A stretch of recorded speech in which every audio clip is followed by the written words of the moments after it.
Coming up today on the Nick Craig Show, where we at a tipping point as left-wing violence and rhetoric escalates. We'll go through all the details.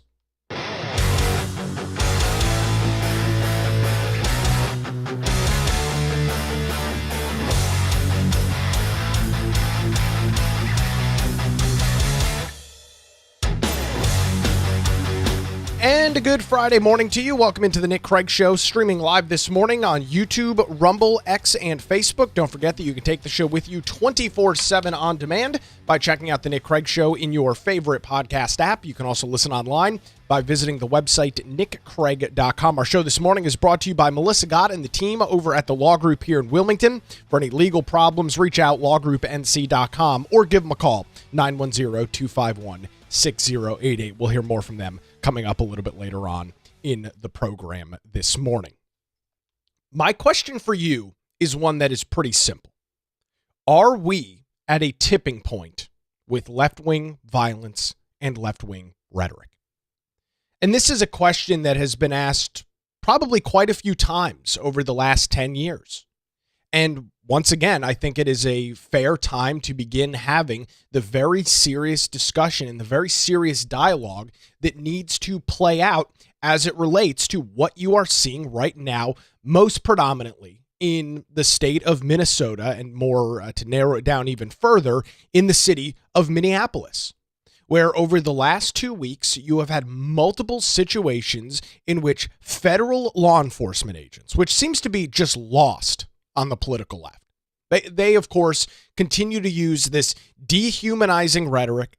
They continue to try and make it seem, based on the words that they use and the way in which they talk about people, that ICE agents are not police. They are not sworn law enforcement officers. And of course, they attribute them and call them, the Gestapo. We've heard this from the idiot governor of Minnesota, and Tim Walz. We'll hear from him coming up a little bit later on in the show. So they continue to use this dehumanizing rhetoric, and lo and behold, with that rhetoric, with essentially spitting on these federal law enforcement agents, the cronies that they have ginned up on the left feel like they are justified in their actions to abuse, assault, attack law enforcement.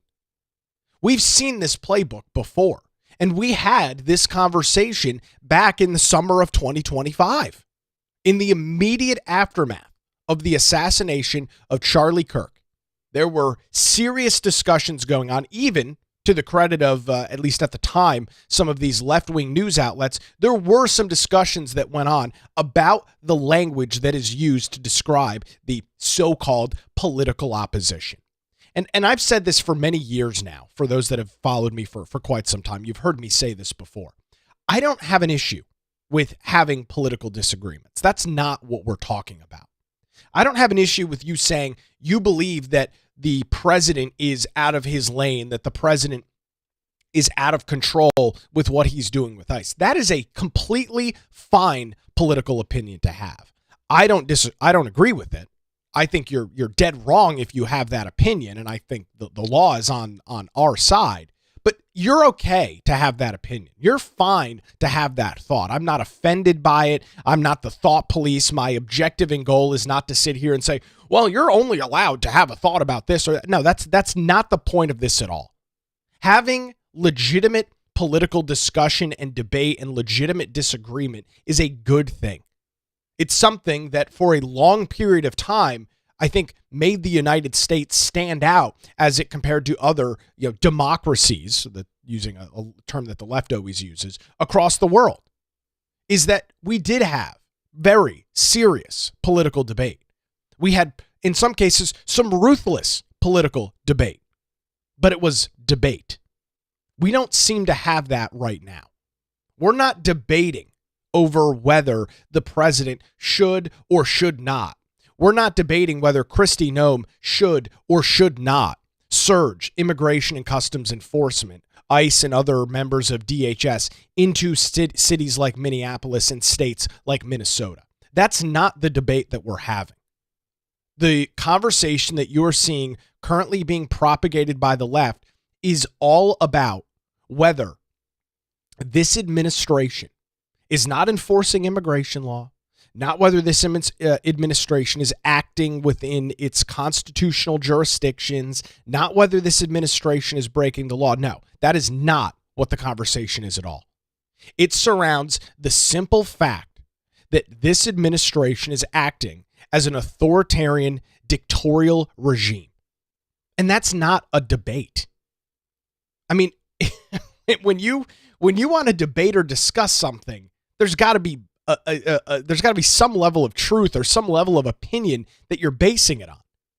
And I know it's a fun talking point for those on the left. I know it gets those liberals all hot and bothered when you throw around the word authoritarian or dictator. But at the most basic level, ladies and gentlemen, I will contend to you today that the United States of America, which is a democratic republic, not a democracy, but a democratic republic, does not have an authoritarian regime. We have presidential elections every 4 years. In every 2 years, we have congressional elections where we elect members to the United States House, elect members or re-elect members to the United States Senate. Those elections roll around every 2 years. President every 4 years. And so I am not interested in any debate or discussion with somebody who is coming at this from an angle of, oh, well, Donald Trump is a dictator. I mean, it's just the stupidest thing that you can imagine. There's nothing to back it up. There is no understanding of what the word even means. Seriously. Like, when you want to talk about having even a nasty political debate, which is fine. I mean, if that's how you want to operate, fine. There's got to be some ground rules as to what is fact and what is reality and what is not. And that's kind of where we are right now. And I find myself in a situation, and I don't say this lightly, and it's sad, and I don't want to say this, but I find myself in a situation where I don't even want to have discourse with these individuals anymore. I'm not somebody that wants to seclude myself. I'm not a fan of getting hopped up with my echo chamber and having everybody just say, "Oh, I agree with you. I agree with you." That doesn't generate strong political beliefs or opinions.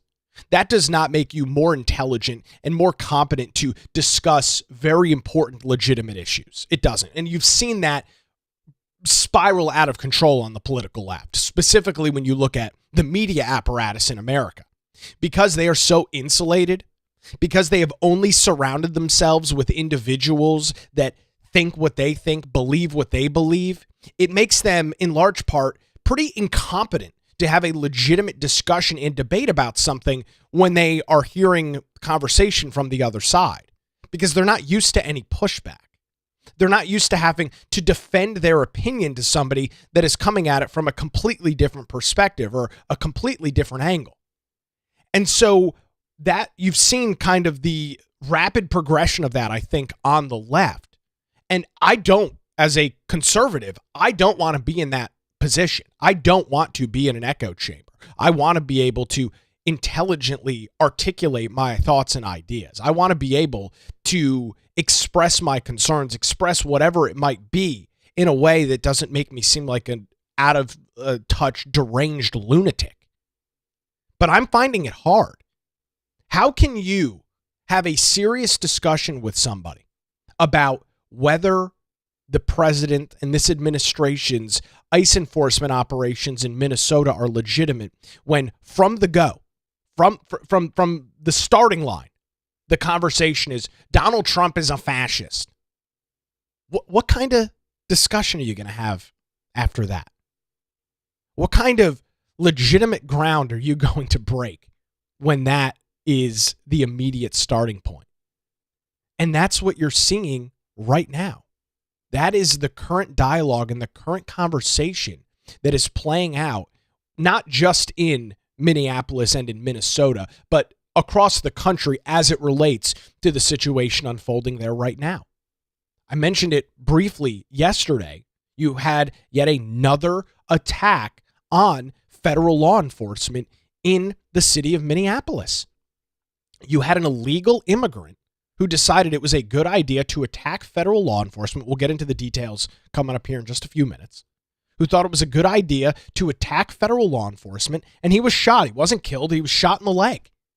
And as a result of that, what did we see in Minnesota over the last 2 nights? Cities being burned, cars being torched in the middle of the street. The same playbook that we see all the time with the so-called tolerant left. It's their favorite thing to talk about. We're the ones that are tolerant. Meanwhile, if we disagree with you, well, we'll try and shoot and kill you. We've seen that, unfortunately, with the former president of the United States, Donald Trump, and Charlie Kirk. They're incapable of having a debate or discussion.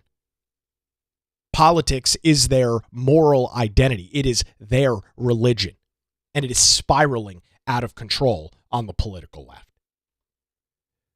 So the situation that unfolded this week, again, coming right off the situation last week in which an individual who had spent all day riding around in her car with her wife and her dog, and as the left portrays her, this poor soccer mom who spent all day driving around blocking a motorcade or cars that are some marked, some unmarked, some marked cars from federal enforcement, ICE, DHS.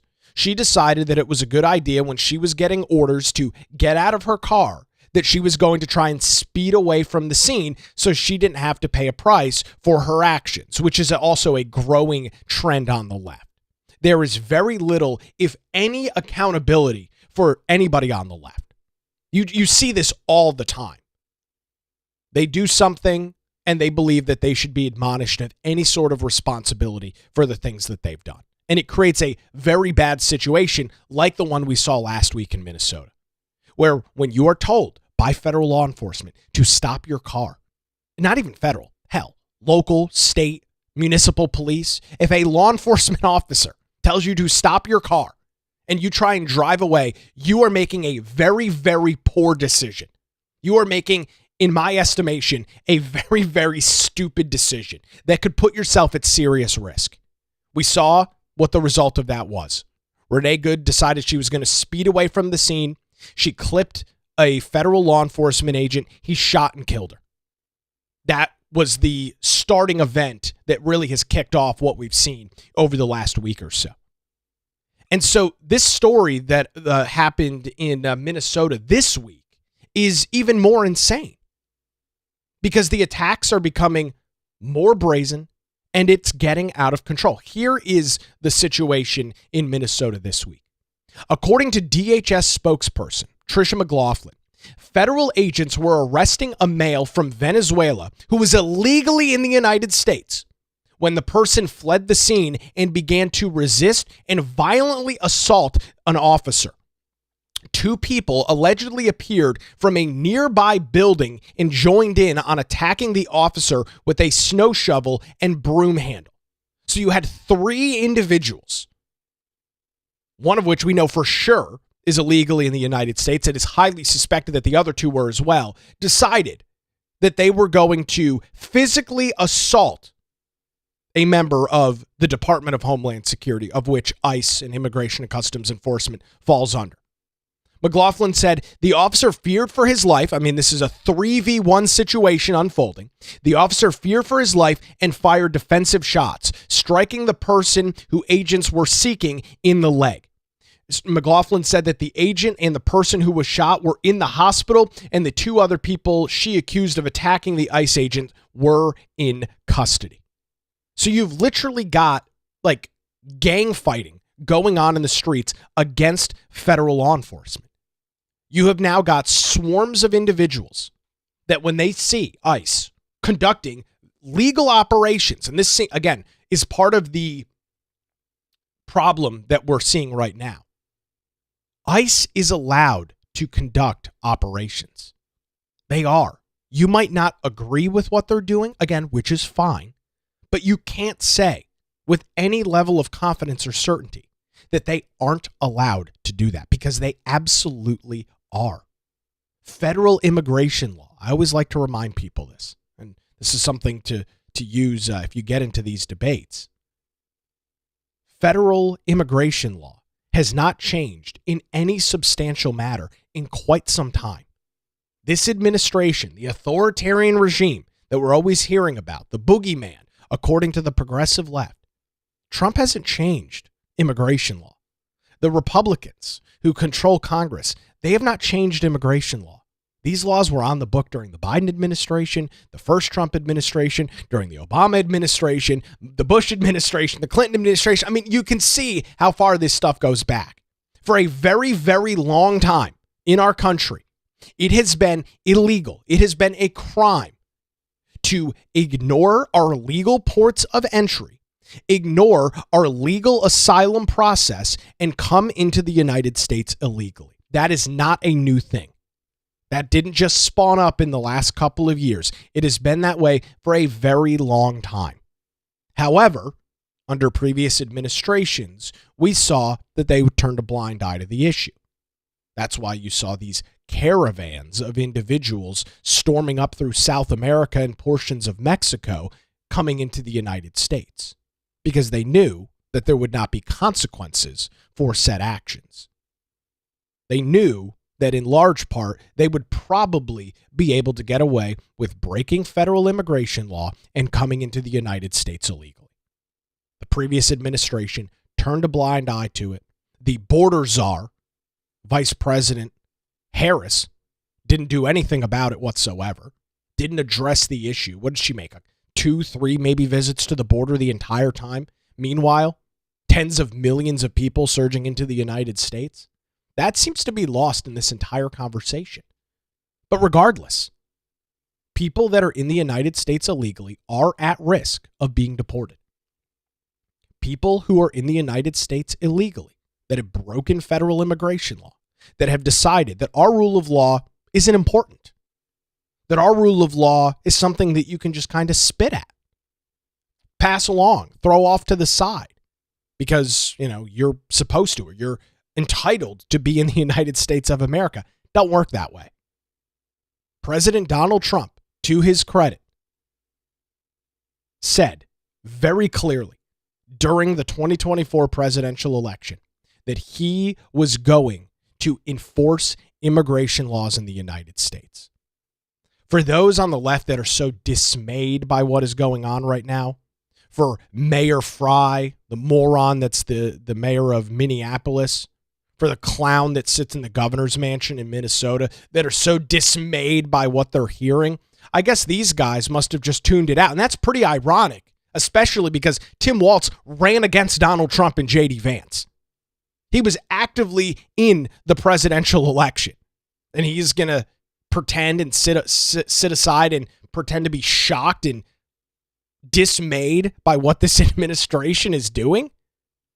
I guess Tim must have had cotton balls in his ear during the presidential campaign. Trump was very clear about this stuff. He took a lot of heat from those on the radical progressive left for it, but he was pretty clear about it, what he was going to do.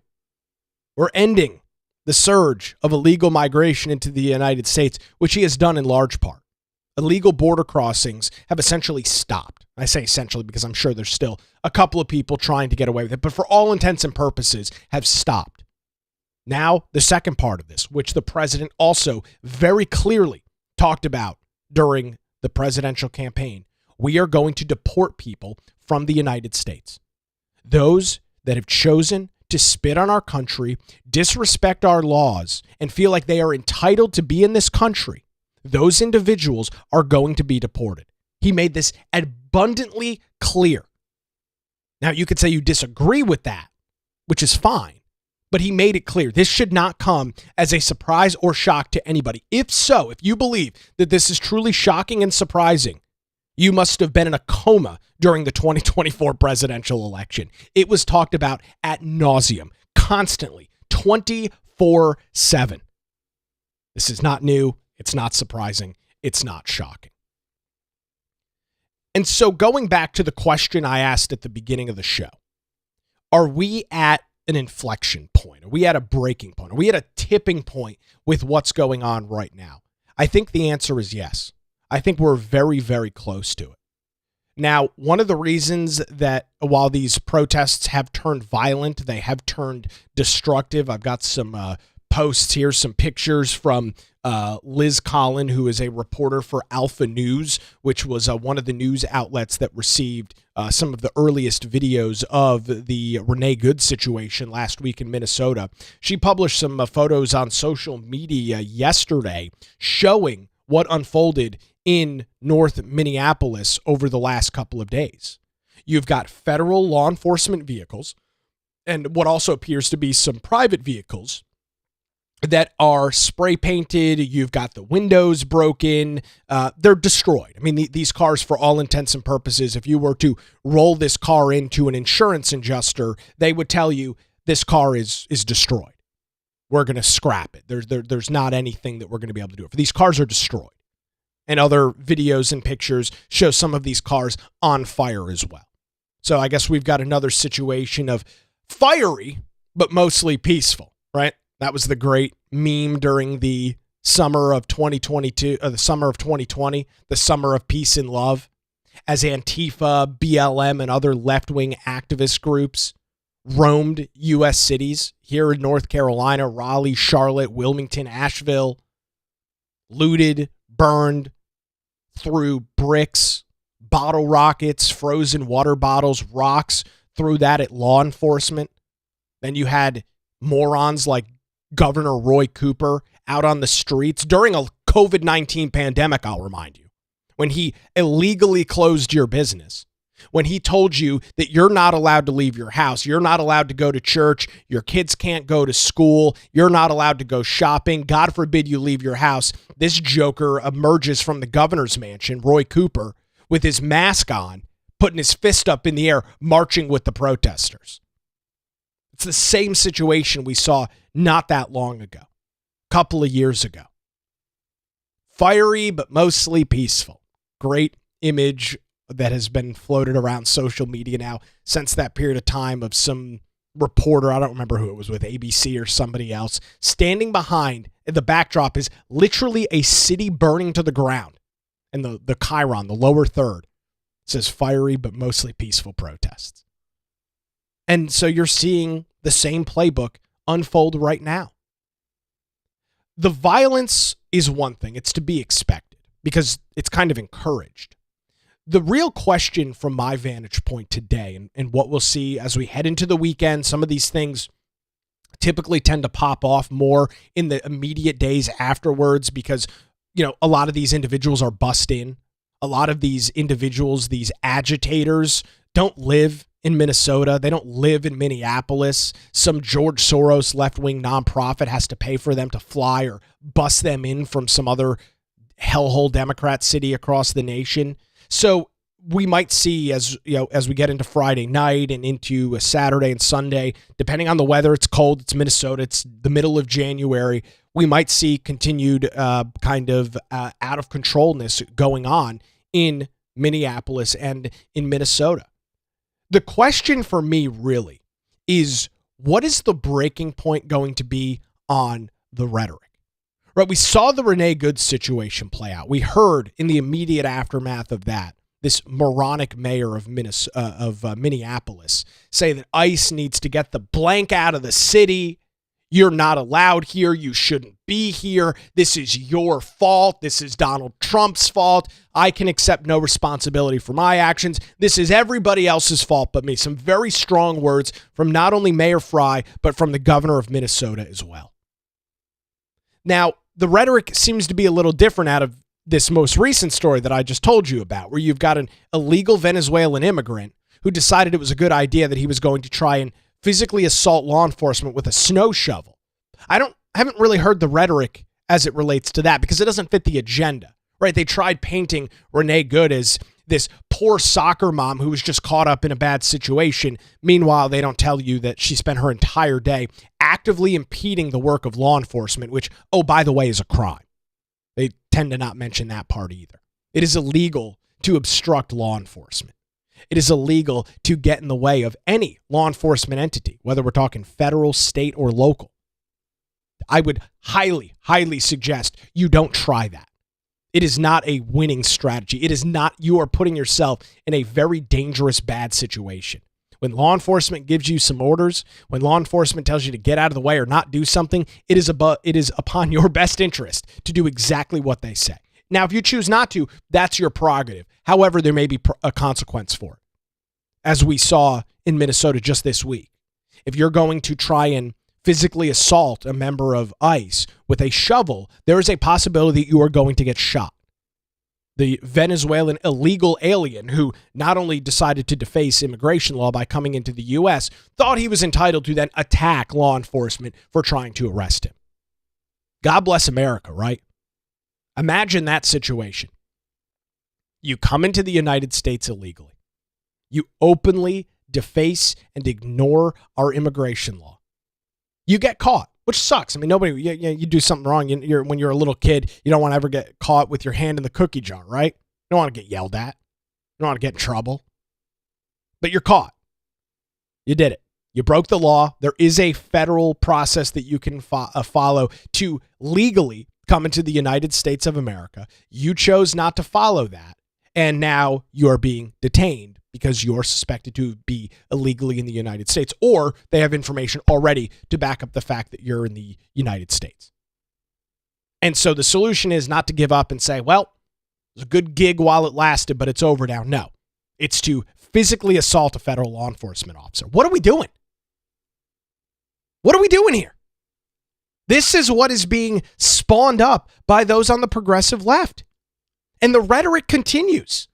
Here is the illustrious governor of Minnesota, Tim Walz, just a day ago talking about the situation. And listen to the framing, listen to the words coming out of this clown's mouth. Minnesotans believe in the rule of law, and Minnesotans believe in the dignity of all people. We're a place where there's room for everybody, no matter who you are or who you love or where you came from. A place where we feed our kids, we take care of our neighbors, and we look out for those in the shadows of life. We're an island of decency in a country being driven towards cruelty. We will remain an island of decency, of justice, of community, of peace. And tonight I come before you simply to ask, don't let anyone take that away from us. Thank you, protect each other, and may God bless the people of Minnesota. You hear the words there? Protect each other. Ignore what you're being told. Ignore orders from federal law enforcement. Don't follow what they tell you to do. We're whatever he said, an island of decency. We're being driven towards cruelty, says Governor Walz. I have yet to hear anybody on the left actually articulate what is cruel about deporting people who are legally in the United States of America. Now, they will make the argument sometimes that, oh, you're ripping families apart. And Tom Homan had the best response to this. This is early in 2025 when this first started. He said, we don't have to separate families. We'll just deport everybody. Of course, the reporter that asked him that head exploded after he made that comment. But that's the only argument they've got. You're ripping apart families. I hate to be the bearer of bad news. I hate to break it to you. But unfortunately, in America, families get ripped apart every day. Fentanyl, ODs kill people every single day. Horrific tragedies, car accidents, things of that happen every single day. I'm not admonishing it. I'm not saying that it's a good thing, but that can't be your argument. You chose to come into the United States illegally. You made a decision. Nobody forced you to do so. You chose to do that, and you need to be willing to pay the consequences of those actions. That's what's seemingly lost in this entire conversation. You should be allowed to do whatever you want, whenever you want. And then when somebody tries holding you accountable for it, it's their fault. It's not your fault. It's their fault. It's always the same garbage from those on the left. Zero ability to accept responsibilities for their actions. Absolutely zero. And it creates this completely, what I would describe, unsustainable situation that we're seeing right now. Because it's never their fault. It's never their fault. It's always someone else's fault. Every single freaking time. So are we at the inflection point? Are we at the breaking point? I think we're pretty damn close to it. Polling and data is very clear and obvious. The American people are not satisfied with illegal immigration.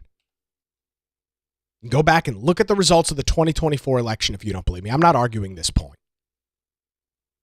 The president now is threatening to use the Insurrection Act. If this continues, we'll get into the president's comments and some details on that coming up here in just a couple of minutes as the Nick Craig Show rolls on. Before that, I want to tell you about the law group here in Wilmington and thank them for their continued support of the program and remind you that when legal challenges arise, make sure you put your trust in the law group. Since 2003, their experienced attorneys have provided high-quality, affordable legal services across the eastern half of our state. Whether you're facing a divorce, navigating a real estate transaction, or maybe you're in a position where you need a strong defense. If so, the law group has your back. Their dedicated team ensures your questions are answered and issues are resolved as quickly as possible. Great news, folks. They're not some big national law firm. Melissa got and her team right here in our community located in downtown Wilmington. They're just a phone call away at 910-251-6088, or you can visit them online at lawgroupnc.com. The Law Group, experience and dedication you can rely on. We appreciate the law group and their continued support of the Nick Craig Show. All right, on the other side, we'll get into the president's comments on this. He is not going to roll over. He is not going to allow this situation to run out of control. And depending really on what happens over the next couple of days, some commentary coming in on our Rumble live chat, it is set to be only 4 degrees Fahrenheit in Minneapolis on Monday. So that's probably going to tamp down some of this. I mean, I get some of these SJW types will go out and anything, but it's going to be hard to convince tens of thousands of people to roam the streets with you when it's 4 degrees outside. So it may tamp that down. If not, if things get out of control this weekend, there's a very strong possibility that the Insurrection Act is brought forth by President Trump. We'll get into the details coming up here in just a couple of minutes as the Nick Craig Show rolls on a Friday morning, streaming live, YouTube, Rumble, X, Facebook, and available 24/7 wherever you get your podcasts.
It's a busy Friday. Thanks for spending some time with us here on the Nick Craig Show. Don't forget that you can get access to daily show notes, more, and exclusive content by visiting patreon.com/Nick Craig. You can support the show for as little as $5 or $10 a month if you believe that you are getting some value, enjoying the content.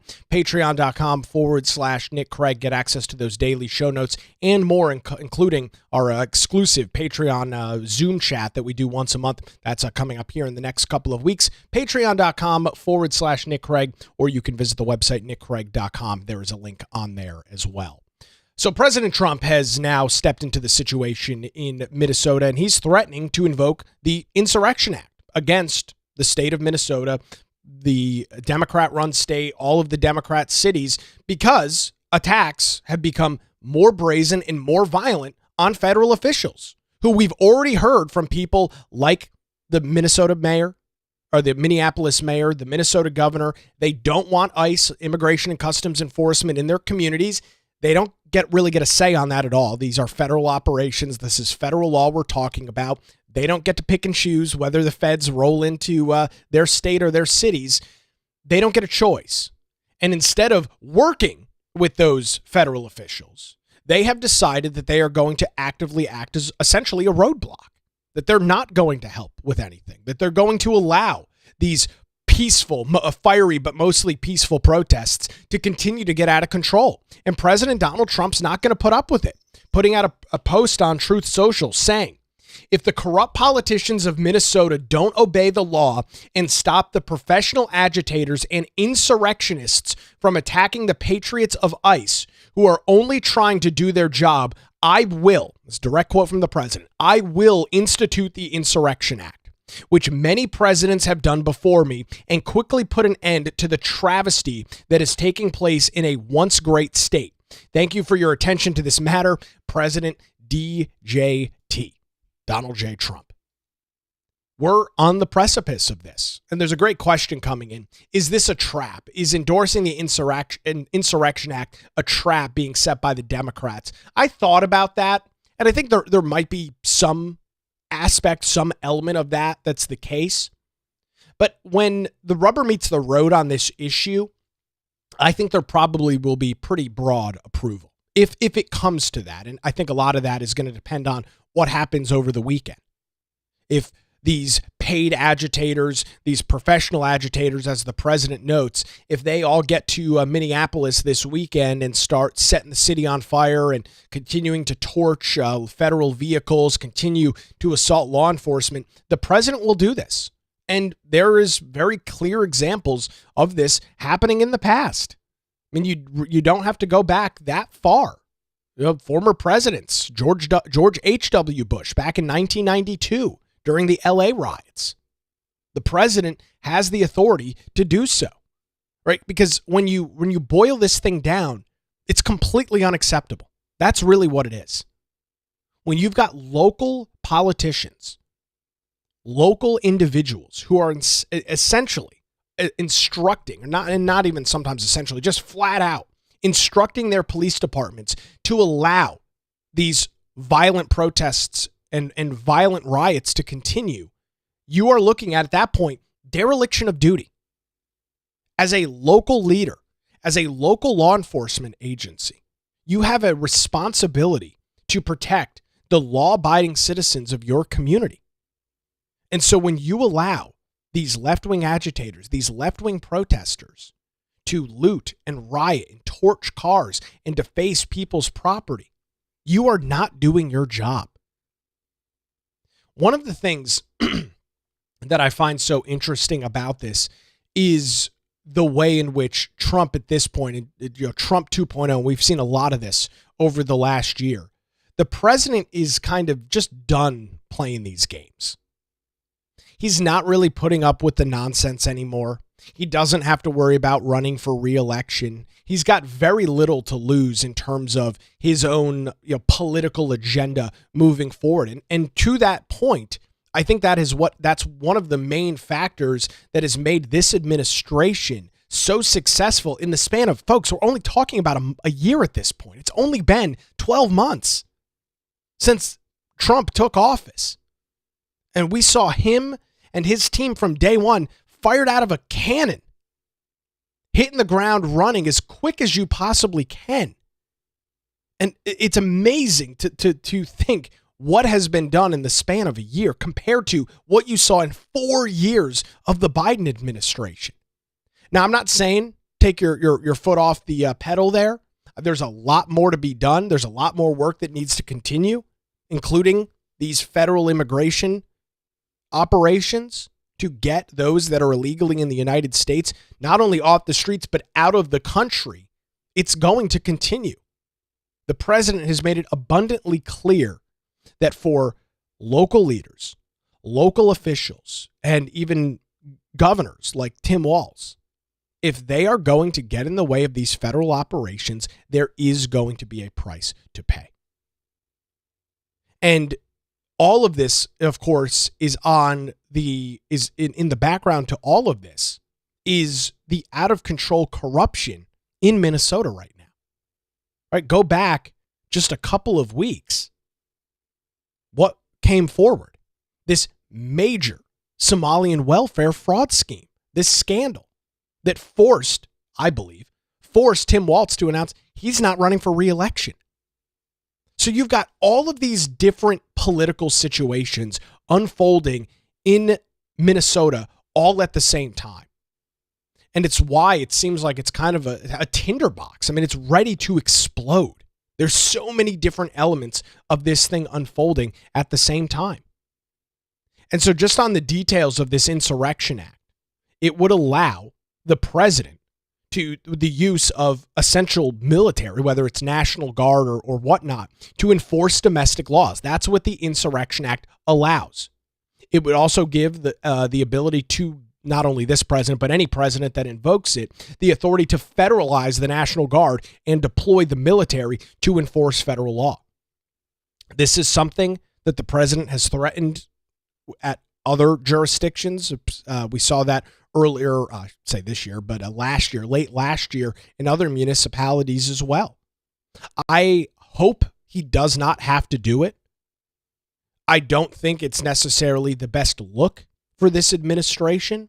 I think in some elements to the comment that came in earlier about is this a trap, it would in some elements and aspects play into the hand of those on the left that their entire argument is Donald Trump is a dictator. Donald Trump is an authoritarian leader. It would in fact play into their hand a little bit, but at the same time, I'm kind of over the optics on this stuff. I really am. Yes, I understand optics are important. I'm not oblivious to that fact. I'm not going to sit here and tell you, oh, it doesn't matter what the optics are. No, the optics do matter. But there becomes a breaking point. This is, there's a point where the two lines intersect, where the negative optics and also the legitimacy of enforcing the law, there is a point where those two lines intersect. And I think that we are very, very close to that period of time. The left-wing leaders in Minnesota continue to ratchet up the pressure. They continue to dehumanize law enforcement. They continue to make ridiculously absurd comments about those that, at the end of the day, folks, are just doing their job. These individuals were hired by the federal government.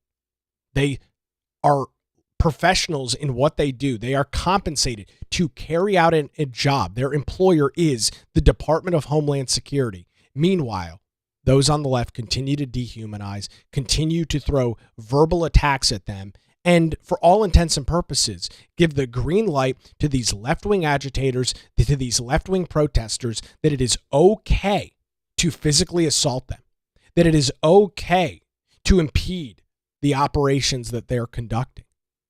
I'm not a big, words equal actions kind of person in general. But when you say this stuff over and over again, when it becomes so repetitive, people start to believe that, frankly, they're allowed to do whatever they want.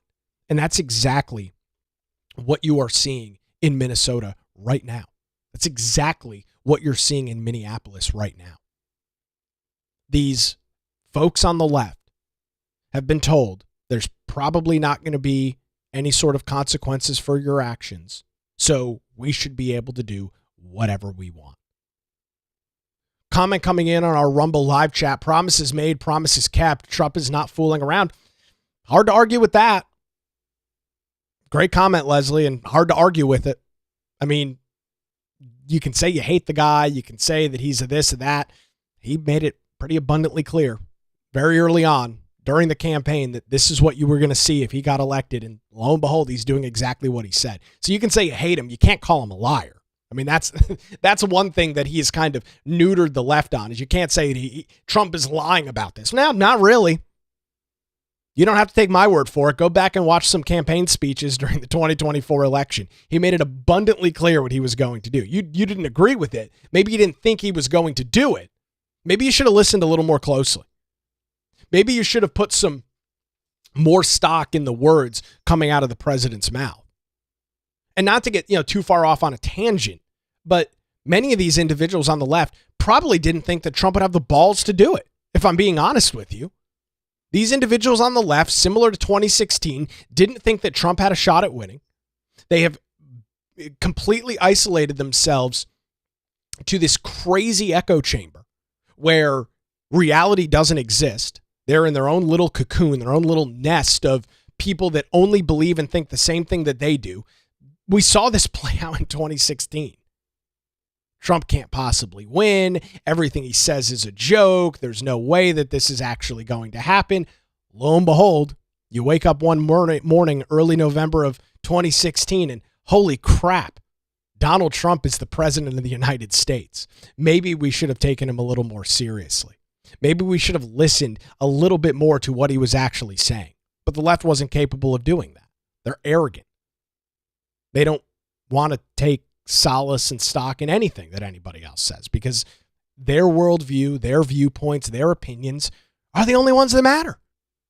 The only ones that are relevant, the only ones that are important. Everybody else's thoughts and opinions, be damned. None of that matters. It's what we think as radical progressives. It's the only thing that matters.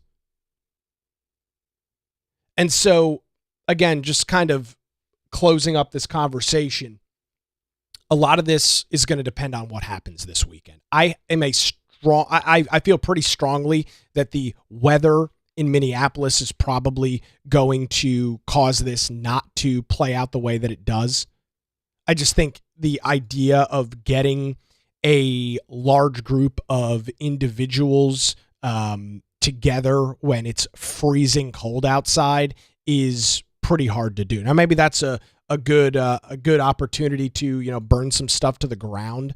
Let's see, Minneapolis weather, and we'll see what the forecast is supposed to look like over the next couple of days in Minneapolis. But my guess would be, it's not great. You've got the high today in Minneapolis is 32 with a low of 8. Tomorrow it's supposed to be 12.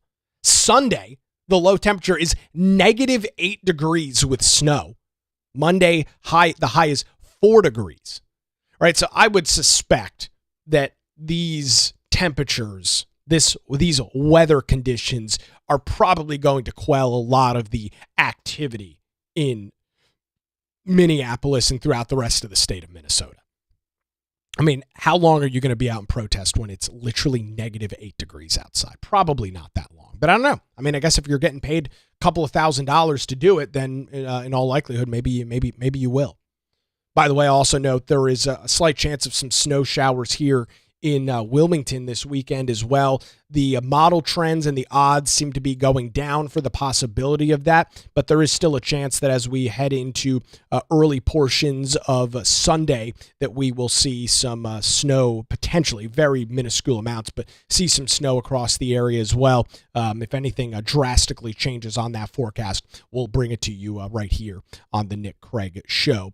Final question coming in. Nick, are you going to discuss the great health insurance plan that Donald J. Trump announced? Yes, the plan for right now is to go over those details on Monday. I never really state on Friday what I'm going to cover on Monday, and the reason for that is I've been burned so many times.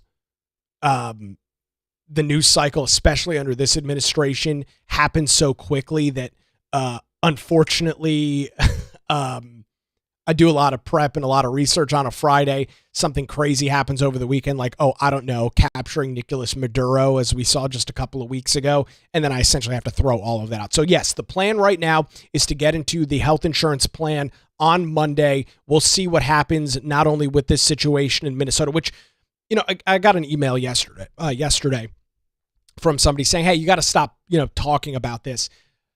I really don't have any interest in talking about this. I really don't. I think it's been played through at this point, but it's just sucking all the air out of the room. And there becomes a certain point where when there's so much national attention on this, I mean, it's literally the top story on every single media publication and every single outlet, that it's kind of foolish for me not to talk about it. So I promise you, we are not going to be harping on Minneapolis and Minnesota every single day. I've made my points abundantly clear. Now, if things continue to escalate and devolve, yeah, we'll talk about it. But I'm not going to sit here. This is not going to become the Minneapolis Nick Craig show. I mean, I really, at the end of the day, don't really care that much. It's a left-wing progressive hellhole. The Democrat leadership has completely failed the citizens. It's a disaster. It's a complete and total disaster. So yes, hopefully, fingers crossed, pray for no major news over the weekend. We'll dive into the health insurance stuff coming up on Monday. That is going to do it for a Friday edition of the Nick Craig Show. Thanks to Melissa Gott and her team over at the Law Group in Wilmington for their continued support. Visit them online, lawgroupnc.com. The Nick Craig Show streams live weekday mornings, 7 o'clock Eastern Time, YouTube, Rumble, X, Facebook. It's also available 24/7 wherever you get your podcasts, and now can be heard weeknights 9 to 10 p.m. on WBT Radio in Charlotte. Have a great weekend. We're back with you Monday morning right here on The Nick Craig Show.